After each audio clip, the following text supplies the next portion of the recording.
قاعدہ چل رہا ہے بلکہ نورانی قاعدے کی شکل میں نماز، اذان یہ چیزیں چل رہی ہیں۔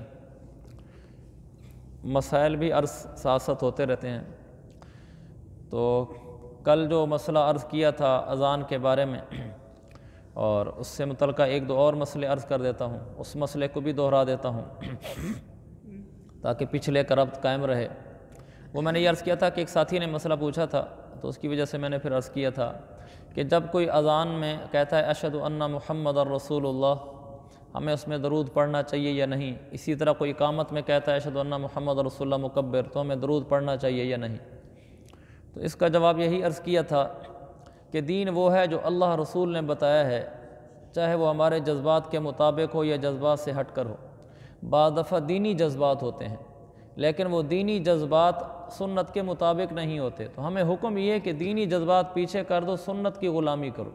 جیسے اس کی مثال، آدمی کا دل کرتا ہے کہ حجر اسود کا بوسہ لوں، یہ دینی جذبہ ہے، اور اکثر میں مثال دیا کرتا ہوں، لیکن جس طریقے سے بوسہ دینے جا رہا ہے یہ سنت کے خلاف ہے، مسلمانوں کو دھکے دے گا، عورتوں سے جسم مس ہوگا۔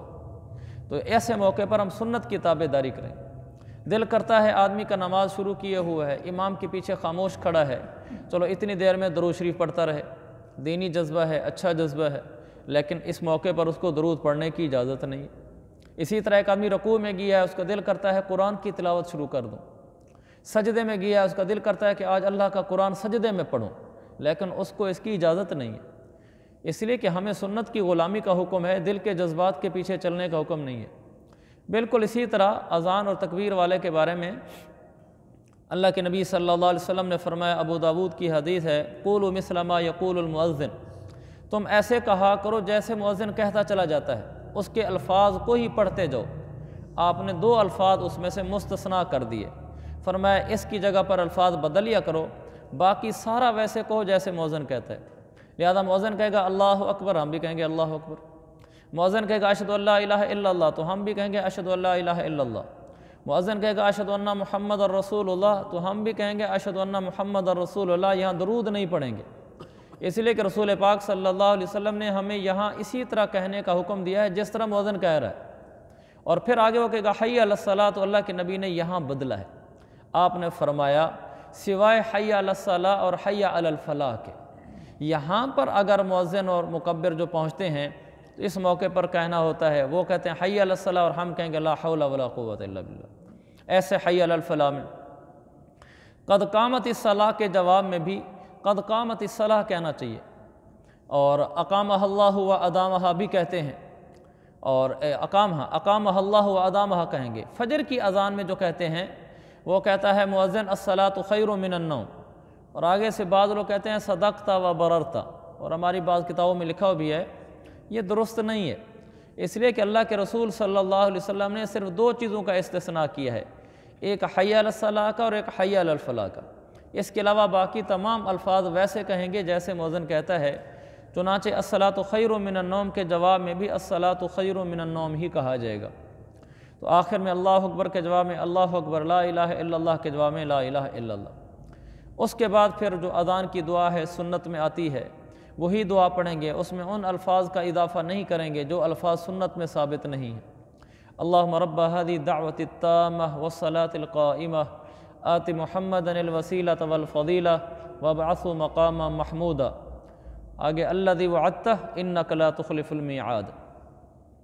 اس میں بعض حضرات الفاظ بڑھاتے ہیں، اس میں کوئی وسیلہ کا لفظ لاتے ہیں، کیا آت محمدا الوسیلۃ والفضیلہ والدرجۃ الرفیعہ۔ ہاں، یہ جو الفاظ ہیں نا، یہ جو میں نے پڑھے ہیں، یہ الفاظ حدیث میں نہیں ہیں، کیونکہ حدیث میں نہیں ہے لیکن الفاظ بڑے اچھے ہیں، مفہوم تو بہت اچھا ہے کہ اللہ اپنے نبی کو اعلیٰ مقام عطا فرما، وسیلے والا مقام عطا فرما، بلندیاں عطا فرما، اچھی بات ہے، لیکن ان الفاظ کا اضافہ کیا گیا ہے، اللہ کے نبی نے الفاظ نہیں سکھائے ہمیں۔ ہم وہ کریں گے جو اللہ رسول نے ہمیں بتایا ہے، ہم وہ نہیں کریں گے جو ہمارے دل کے دینی جذبات ہوں گے۔ ہم دنیاوی جذبات بھی پورے نہیں کریں گے، دینی جذبات بھی پورے نہیں کریں گے، ہم حضور صلی اللہ علیہ وسلم کی غلامی کریں گے، بھلا دل میں اس کے مطابق جذبات ہیں یا اس سے ہٹ کر جذبات ہیں۔ تو یہ اذان کے بعد کی دعا پڑھیں گے، دعا پڑھنے کے بعد پھر ہمارا یہ عمل ختم ہو جاتا ہے۔ اس کے بعد کچھ لوگ مجربات بتاتے ہیں کہ فلانی چیز اتنی دفعہ پڑھ لو تو یوں ہو جاتا ہے، جیسے مثلا لوگ بتاتے ہیں جو آدمی بھی اذان کے بعد یہ جو تلبیہ پڑھتے ہیں لبیک اللہم لبیک لبیک لا شریک لک لبیک، یہ پڑھے تو اللہ تعالیٰ اس کو حج نصیب کرتا ہے، یہ نہیں پڑھنا چاہیے، اس لیے کہ لبیک اللہم لبیک پڑھنے کی جگہ صرف ایک ہے اور وہی وہ حج یا عمرے کی جگہ ہے، اس میں بھی محدود ہے، مسلسل پڑھنے کی اجازت نہیں ہے۔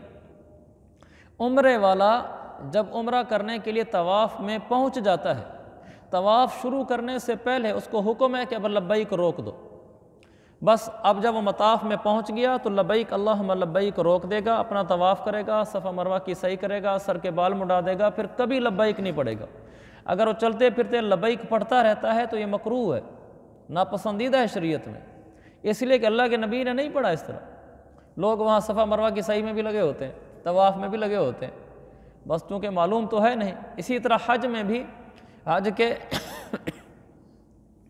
تیسرے دن 8، 9، 10 ذی الحجہ کو جب آدمی صبح مزدلفہ سے اٹھ کر مینا پہنچتا ہے اور مینا میں آ کر پھر شیطانوں کو کنکریاں مارنے جاتا ہے، جب بڑے شیطان کو کنکری مارتا ہے پہلے دن، 3 دن کنکریاں مارتے ہیں، ان 3 دنوں میں سے پہلا دن بنتا ہے اور حج کا ویسے تیسرا دن بنتا ہے، تو بڑے شیطان کو جب کنکری مارنے لگتا ہے تو لبیک اللہم لبیک بند ہو جاتی ہے۔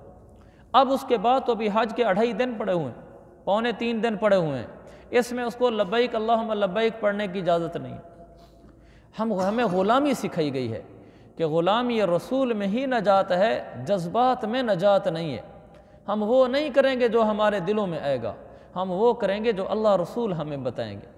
تو اس لیے میں عرض کر رہا تھا کہ لبیک اللہم لبیک جو پڑھتے ہیں اذان کے بعد، یہ نہیں پڑھنا چاہیے۔ ہاں، اذان کے بعد دعا قبول ہوتی ہے، اس میں کوئی شک نہیں، تو اذان کے بعد دعا کر لینی چاہیے۔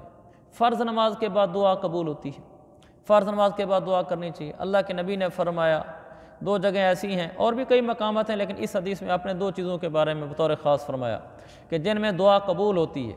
ایک آپ نے فرمایا فی جوف اللیل، دوسرا آپ نے فرمایا دبر الصلاوات المکتوبات۔ فرض نمازوں کے بعد جو دعا مانگی جاتی ہے وہ قبول ہوتی ہے، اور ہم فرض نمازوں کے بعد کی دعا کو ایسے تاوان سمجھتے ہیں، جیسے چٹی دینی ہوگی، بس ایسے ہی ہاتھ اٹھایا اور منہ پہ پھیرا، حالانکہ وہ بہت مبارک وقت ہے۔ حدیث ہے کہ فرض نمازوں کے بعد دعا قبول ہوتی ہے۔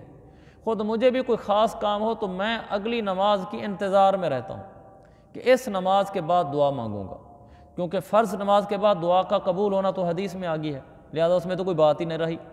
دوسرا آپ نے فرمایا فی جوف اللیل، آدھی رات کو اٹھ کر دعا مانگنا، تہجد میں دعا مانگنا، یہ دعائیں قبول ہوتی ہیں۔ تو ہم اس طریقے سے چلیں گے جس طریقے سے اللہ کے رسول صلی اللہ علیہ وسلم نے ہمیں چلایا ہے انشاءاللہ۔ دیکھیں، میں آپ کو کوئی بات حدیث سے ہٹ کر نہیں عرض کرتا، سنت سے ہٹ کر نہیں عرض کرتا، اس میں ہماری کامیابی ہے کہ ہم اللہ رسول کی غلامی میں آ جائیں۔ قرآن و سنت والے اس درس کا کیا مقصود ہے کہ ہم آپ کو قرآن و حدیث بتائیں، قرآن و سنت بتائیں۔ اللہ تعالیٰ بچائے اس سے کہ میں آپ کو کوئی ڈوڑے ٹپے سناؤں، ادھر ادھر کی باتیں بتاؤں، خانہ پوری کروں، اس سے اللہ حفاظت فرمائے۔ قرآن حدیث ہی ہمارے لیے سب کچھ ہے۔ تو اللہ کے نبی نے 2 جگہیں ہمیں دعا کی قبولیت کی بتائی ہیں، اور بھی کوئی موقع پر فرمائی ہیں، لیکن اس حدیث میں 2 ہیں۔ تو ہم میں سے ہر آدمی فرض نماز کے بعد دعا جو مانگتا ہے اس کو اہتمام سے مانگے۔ اور دوسرا، فرض نماز کے بعد کا مطلب یہ ہے فرضوں کے بعد، ویسے تو فرض نماز ظہر کی مثلا 12 رکعتیں ہیں، یہ ظہر کی نماز فرض ہے ہمارے اوپر، لیکن یہاں مراد یہ کہ ظہر کے جب 4 فرض پڑھ لیں، عصر کے جب 4 فرض پڑھ لیں، اس کے بعد جو دعا مانگی جاتی ہے وہ قبولیت کا وقت ہوتا ہے، اس لیے امام کے پیچھے نہیں چلنا چاہیے۔ یہ مسئلہ میں نے پہلے بتایا تھا، اس طرح نہیں کرنا چاہیے کہ امام نے بھی ہاتھ اٹھائے ہم نے بھی اٹھا دیے۔ اب جتنی دیر امام ہاتھ اٹھا کر بیٹھا رہا ہم ادھر ادھر لگے رہے، کبھی یوں کر لیا، کبھی یوں کر لیا، کبھی یوں کر لیا۔ جب امام نے کہا برحمتک یا ارحم الراحمین، ہم نے بھی کہا برحمتک یا ارحم الراحمین۔ یہ سنت نہیں ہے، یہ ہمارے عجم کا رواج ہے۔ سنت یہ ہے فرض نماز کے بعد دعا مانگی جائے۔ امام مانگ رہا ہے وہ اپنی مانگ رہا ہے، آپ اپنی مانگیں۔ امام کے ساتھ مانگنا کوئی ضروری نہیں ہے، اگر کوئی مانگ لیتا ہے تو ٹھیک ہے، یہ بھی غلط نہیں ہے، لیکن اس کو ضروری نہ سمجھا جائے کہ امام کے ساتھ ہی مانگنی ہے۔ امام آپ اپنی مانگنا شروع کر دیں، آپ کی دعا ابھی باقی ہے، امام نے منہ پہ ہاتھ پھیر دیا، آپ اپنی مکمل کریں، آپ اللہ سے مانگنے میں مشغول ہیں، تو آپ کی دعا مکمل ہو گیا، پہلے منہ پہ ہاتھ پھیر دیں، اور اگر نہیں مکمل ہوئی تو بعد میں ہاتھ پھیر دیں۔ تو اس لیے امام کے ساتھ دعا مانگنے کو لازم سمجھنا یہ غلط ہے۔ ہاں امام کے ساتھ دعا مانگنا غلط نہیں ہے، وہ ٹھیک ہے، اگر کوئی مانگتا ہے تو کوئی حرج نہیں ہے۔ تو یہ فرض نماز کے بعد دعا میں ہم تھوڑی سی لجاجت کیا کریں اللہ کے آگے، اس دعا کو اہمیت دیا کریں، ہم یہ دعائیں مانگا کریں۔ دوسرا، ہم میں سے کسی کی تہجد نہ چھوٹے، راتوں کو ہم آدھی رات کے بعد اٹھ کر اللہ سے مانگنے والے ہوں۔ کوئی ایک بھی اللہ کا ولی ایسا نہیں گزرا جس نے تہجد نہ پڑھی ہو، ایک بھی، سب نے پڑھی۔